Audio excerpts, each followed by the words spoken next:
So tonight I'd like to tie together two themes that are intertwined and try to, it's amazing that how what I have to say dovetails with what Milt said last night, and it's unbelievable. Well, where's the joke? You told me you had a special joke. Oh yeah, it's coming. It's coming.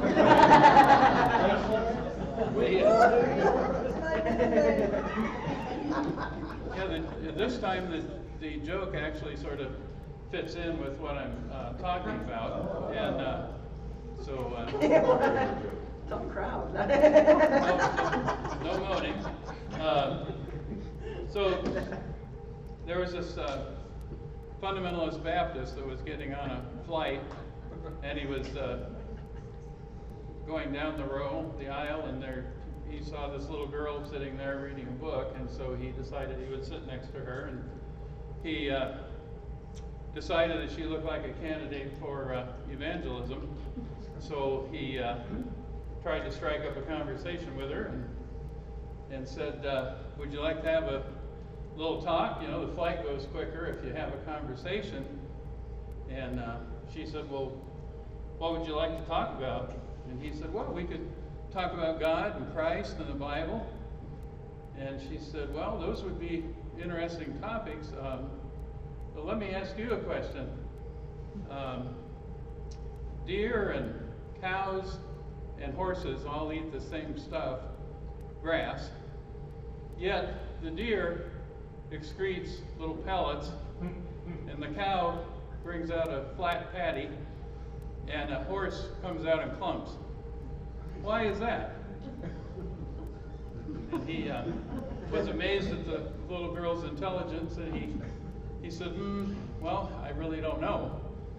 And then she said to him, well, how can you be qualified to talk about the Bible and Christ and all if you don't know shit?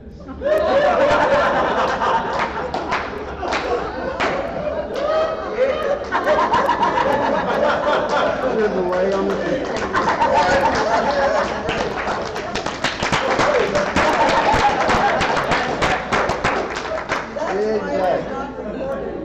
broadcasting is everywhere now. That joke had a tremendous impact on my life.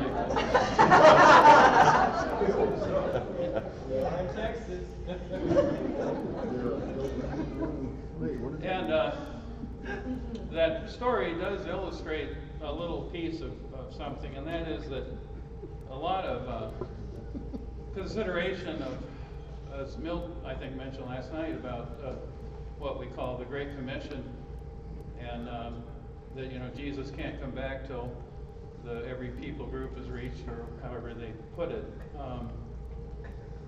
That it ends up where people are viewed as I said, candidates for evangelism, get them saved. But while of course there's truth in all that, something awful has happened, and that is that all of this, that in particular, but many other things, have been isolated from the eternal purpose of God in Christ. Yes. And it's like, we're doing this thing called evangelism, but again, it becomes very individualistic, and it becomes often, a fire escape kind of thing, and it's not really part of a bigger picture. In other words, what is God doing? What is His plan? And so it's immensely important that we realize that we're part of something that's humongous, as we've been singing about and talking about. And so tonight I'd like to first share some things about the Father's heart, and then share some things about Christ's heart, and then hopefully have these things impressed upon our heart. And I believe that being gripped by the eternal purpose in the Son is so vital, because it puts everything into, it helps the pieces of the puzzle fall together. Otherwise you end up looking at the pieces individually and you're not seeing the whole. And so I'm assuming that most of you, all of you in this room, have to some level been gripped by the eternal purpose in the Son, and that's a lot of the reason why you're here tonight. But we need to be reminded of it, because as Mildred said last night, there's so many things that are pulling us away from, the right things, and there's so many distractions, and life goes on, and it's so easy to lose sight of what's really important. So, the first thing I'd like to talk about then is the Father's heart. And again, obviously I'm just covering a slice of it, but it's a very vital slice. And that is, we were created, every human being is created for relationship. Every human being is wired for belonging. And why is that? Well, of course, we're in the image of God, and that tells us that the Father, Son, and Spirit are community. Father, Son, and Spirit are in relationship.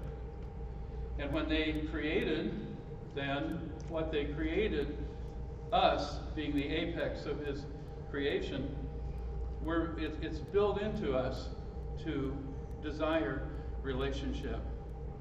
And I'd like to read a statement from John Eldridge in his little book called Epic, where he captures these thoughts so beautifully. He says, "We were created in their image to belong with others. How wonderful to discover that God has never been alone. He has always been Father, Son, and Spirit. God has always been a fellowship. The whole story began with something relational. Reality is relational to its core. Whatever else it means to be human, we know beyond doubt that it means to be relational. One of the deepest of all human longings is the longing to belong, to be a part of things, to be invited in. We are relational to the core. From this fellowship of Father, Son, and Spirit spring all our longings for a friend, a family, a fellowship." And I believe he's captured something there that again gets lost in a lot of things. But we've got to understand that our very being testifies and witnesses to the need for relationship. Obviously, it starts with a relationship with the Trinity, but then it goes on unto our relationship with one another. And so I think it's safe to say that relationship is the Father's heart. And we know that what is the Father after? Well, the whole history of redemption shows that He's after a bride for His Son. And that bride, of course, is made up from people from all over the earth, from every tribe, kindred, and tongue. And those people are in relationship with each other because they're in Christ together, and they love each other, and they want to do the 58 one another's together. And so, the Father's heart is relational. And again, tragically, of course, and we're not going to elaborate on this, but obviously there have been many reasons historically why relationship has been so clouded by people who claim to be the church. And it's so tragic that